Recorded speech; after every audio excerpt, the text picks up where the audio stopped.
It's the Sunday Chronicle on Stacks 92. It's the Sunday Chronicle. We gon' give the news and keep you up to date. From crimes to the politics, you gon' know what's up around your way. We give 2 thumbs up to everyone out here doing their thing.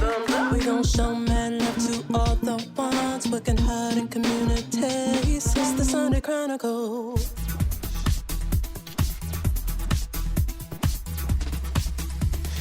Good morning and welcome to the Sunday Chronicle. I'm your host, Giannis Jackson, coming to you from Stacks 92.1. This is the platform for the community because community knows what community needs. I'd like to thank all my listeners for being here yet again for another Sunday. And I'm very excited today because we have a special guest. You might hear me say that, but all my guests are special. I like them very much. But anyway, my special guest today is Mr. Keyonte Saxon, or excuse me, Saxon, right? Yeah, no T. No T. No T. I'm getting it right. What the 56s be doing. Come on. I am getting it right. But this is my very good friend. I met him some months ago at a poetry. It was called Dreamland. It was like a open mic, spoken word. It was a really, really nice collab with some local artists. And very nice time of networking and socializing. But anyway, let me get back to my guest. He is doing some things in the Lansing area. I mean, and beyond. You know, with his poetry, with his activism, with his commitment to the community. I see him. I'm out there, and everywhere I go, he's there. But he is there serving, and so that makes my heart glad. And I'm going to pass it over to him now. Thank you so much for being here today. How are you? I appreciate you having me, Giannis. Definitely want to give a shout out to Brown Skin Girl Productions because that is where we met. She hosted that Dreamland event, and it was a phenomenal event. Yes, I think you even got up on the mic and did a little something. I did a little something. Those eyes. Yeah, there it is. Yes. But no, like she said, my name is Keyonte Saxon. Most people in the community know me simply as KT or my stage name, Black Eden.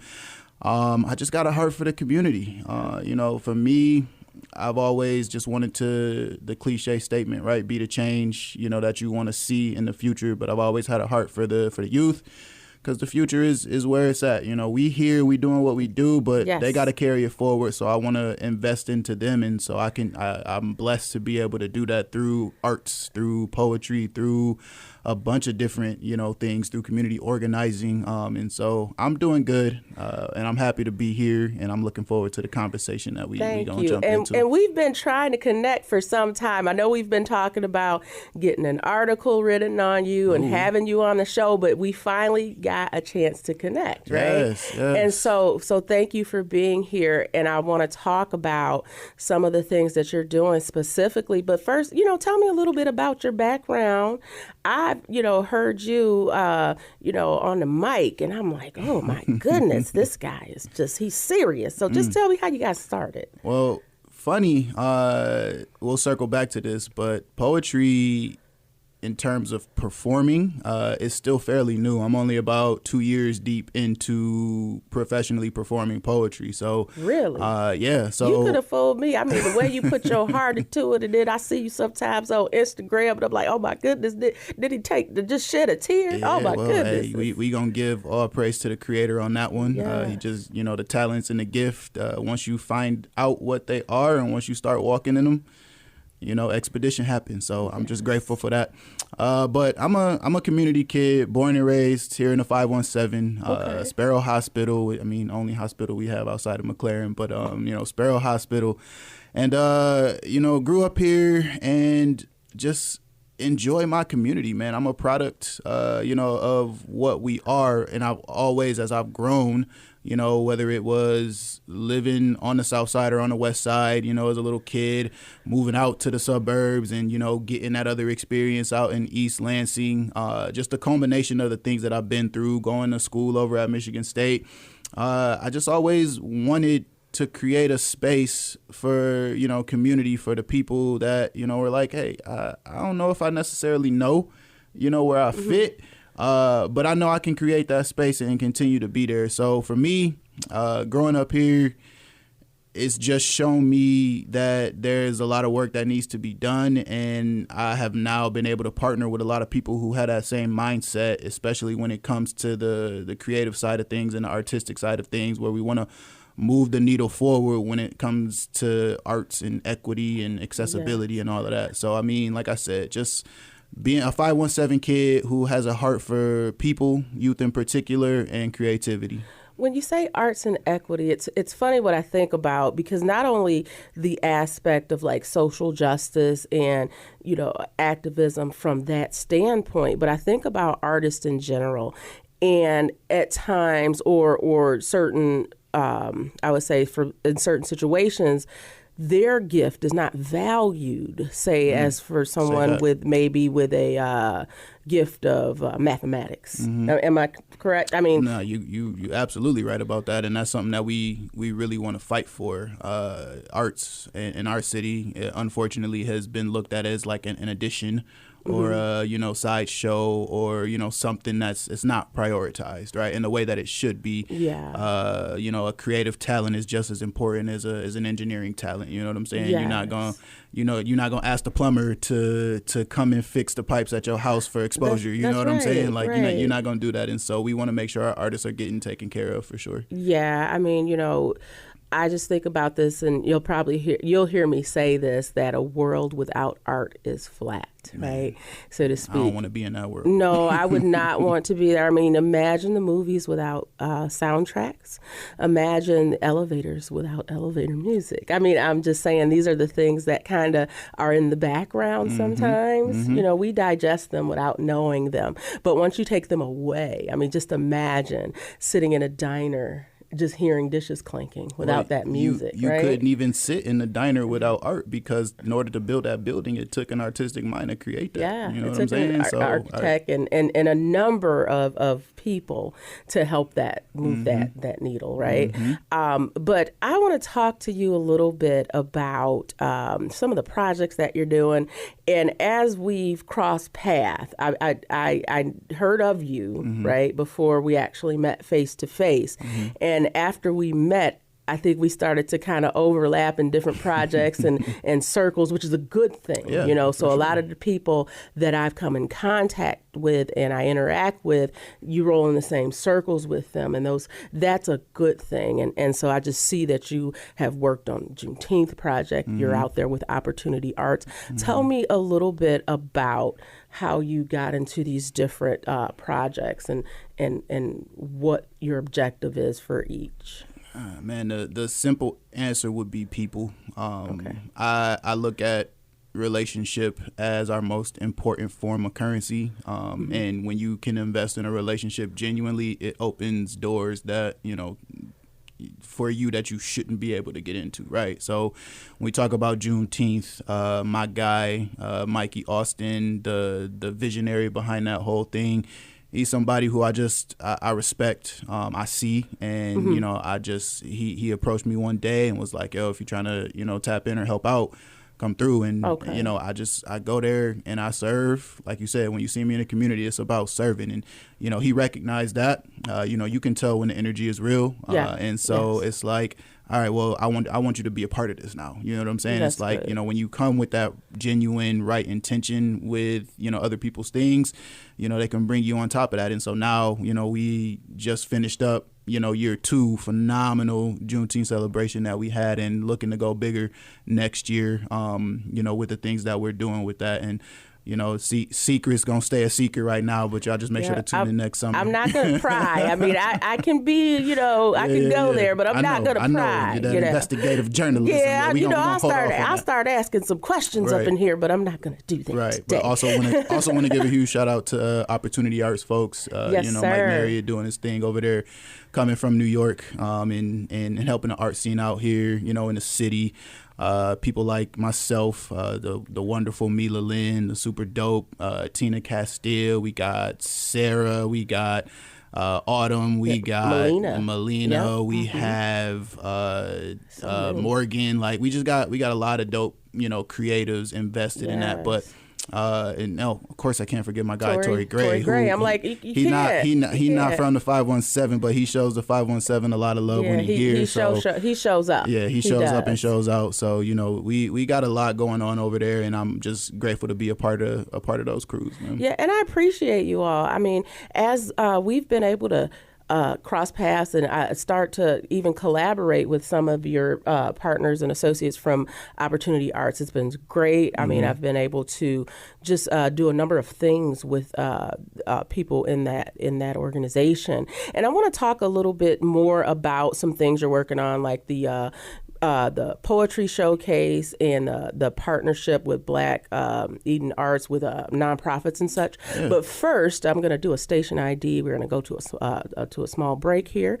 I am your host, Giannis Jackson. This is the Sunday Chronicle coming to you from Stax 92.1. This is the platform for the community because community knows what community needs. We'll be back after this.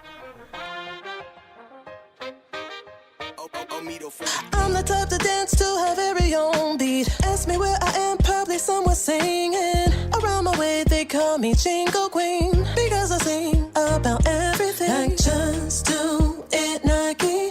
Have it your way, Burger King. Snap, crackle, pop, go Rice Krispies. Maybe it's me. You should call me the Jingle Queen when you're in need of dope melodies. You should call the Jingle Queen when you're in need. You should call me the Jingle Queen. Oh, you should call the Jingle Queen. www.laurepen.com. That's LAUREPEN.com.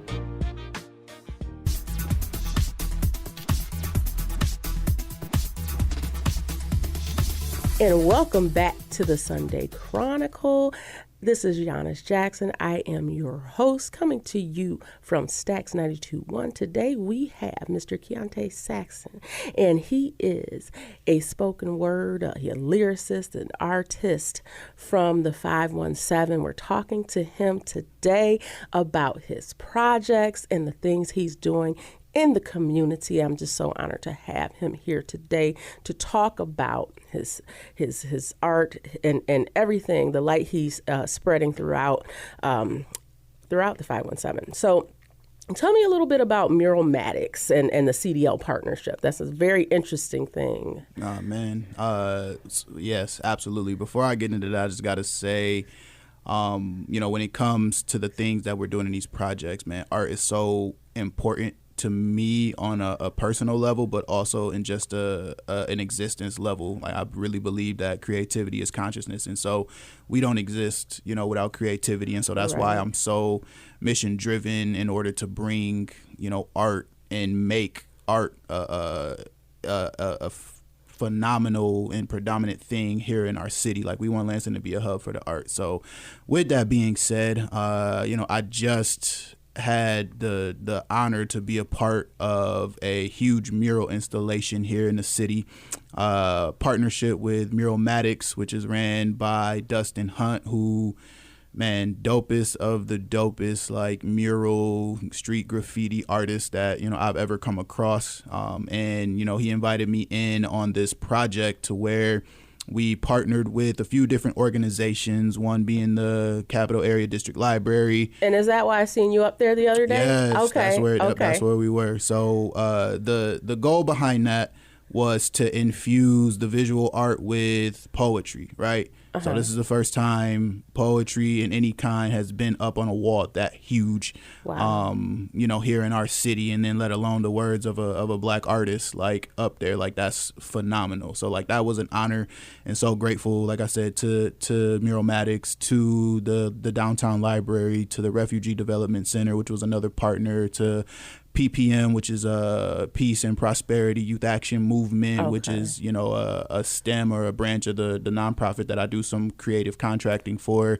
And, it was a phenomenal time, and to see youth coming together Yes. to make that kind of wall. They inspired everything that was up on that wall. Like I said, I really believe in the future generations, and for them to have such a huge hand in such a historic project here in the 517, man, that was just amazing to be a part of. Well, I mean, that is an excellent idea, to showcase your art, right? And do it in a space where youth are exposed to that experience, so they know, hey, I can do that too. To see someone in that space that looks like them, where they could say, hey, wow, I just never knew this was an option, a possibility. And so bringing people possibilities, I mean, that is awesome, that you can just put on display your gifts to help people find their place, wherever that may be, In order to believe that you can be it, you got to see it. I know for Yes. me, that's another huge reason why I work directly with youth, because, me coming up, I didn't see a whole lot of all those alternate opportunities that I could be. I never would have dreamt of, being a spoken word poet artist, you know what I'm saying? Because I didn't really get a chance to see that. And, as I grew older, I was like, oh, I can actually do something like that. And so we just, like I said, be the change we want to see. So you said that you've been doing this professionally for about 2 years, right? So when did you feel as though you had a gift? Like, when did you start to say, hey, this rhymed, or this really flows, this is kind of nice, let me just write something or say something? Well, I mean, in terms of being a wordsmith, we always used to have fun, even back in high school, with just freemaying and, making music and that kind of thing. I like that. Wordsmith. Yeah, I said that about myself, but I'm like, well, maybe someone else needs to call me that first. I don't know. Right. Hey, well, you know what? You can go ahead and claim it. If you do any work with words, you a wordsmith. All righty but there's levels to this. It's levels to this. Okay, all right. But nah, so like it was always something that I knew was, prevalent in me. But again, I just never knew it was something that I could pursue, as a lifestyle. You know what I'm saying? And so now, getting into like 2019, my first ever open mic, performance, and to have people in that room who do this professionally come up to me and it's like, hey, where do you perform? Like, where do you do this at? I'm like, nah, this is my first time ever doing something like this. And so that kind of validated, right? And also brought awareness to like, oh, there's a skill here that I have naturally. So now let's work on it. And then I decided to, take that seriously in 2020 during the pandemic, right? Like the pandemic was a huge reset for so many of us. Oh yeah. I mean, we talk about this, and I don't want to say every show that someone is in here, but it probably is every show, because that's where we are right now. And a lot of the experiences that we talk about, they're based around this big moment, because it's a big moment for everyone, right? And like you said, everyone had a chance to reset. Some talked to me about it. They call it, a friend of mine called it the Great Pause, right? The Great Pause. The Great Pause. And some say there's the silver lining of COVID. If there is such a thing, I think there are some benefits that have definitely come out of this. Sometimes we have to go through a little bit of adversity, or a lot of adversity, to come to a point where we start to make progress. Yeah, I mean, I definitely want to acknowledge the loss that was felt throughout this. I mean, I even had personal, losses in that too, and so don't want to minimize that. No, at all, not at all. No. Every situation, it has a potential for left and right, good and bad. So like you say, I mean, like I said, my personal experience, I can only say, as tough and as big as a hardship as it was, it also gave birth to something phenomenal, which is the reason why I'm sitting here in front of you now. So you and I both. I mean, there was a re-spark in me. And a need to do something to get through this, not only for myself, but for others. And I said, what am I hiding? What do I have in me that's meant to be outside of myself, to be able to touch others, to be able to help them and motivate them and get to the place where they can be more productive for themselves, be more productive from others and for others and things. And so with that, yes, we all have had great loss. I know that I have. But knowing that I can do something while I am here to affect the people that are still here, and maybe I can prevent some negative things from happening by my positive actions. So that's how I look at it, and that's helped me move forward through the pandemic. That's helped me manage and stay balanced as I can in a time like now.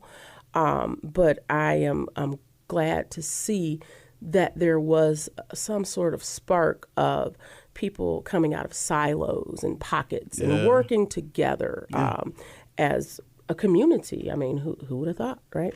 That it took us being apart for so long to come together in a virtual space and then learn how to work together physically. Yeah, right. Sure. So we're putting together the puzzle pieces and sewing together the fabric of the community.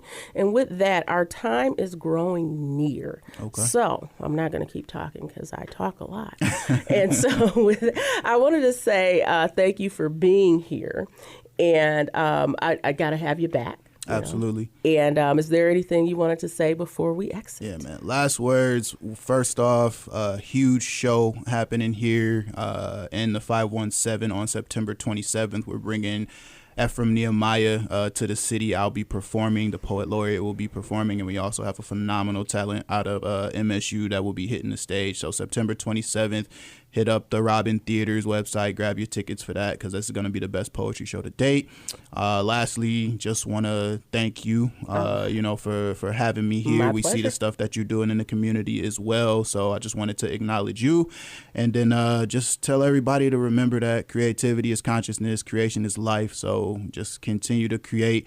We need more art in our city. I'm on one of the faces spearheading that movement. And so whoever wants to join, tap in with me. You can hit me up on Instagram at Black Eden Poetry, or you can tap in with Giannis and get a hold of me. Yes, indeed. And so with that being said, I want to thank my guest, Keyonte Saxon, for being here today. And I want to thank all my lovely listeners for coming back to hear me one more time. Again, my name is Giannis Jackson. This is the Sunday Chronicle. I am your host here for you every Sunday morning at 7 a.m. coming from Stax 92.1. This is the community platform because community knows what community needs. Thank you and make it a great day.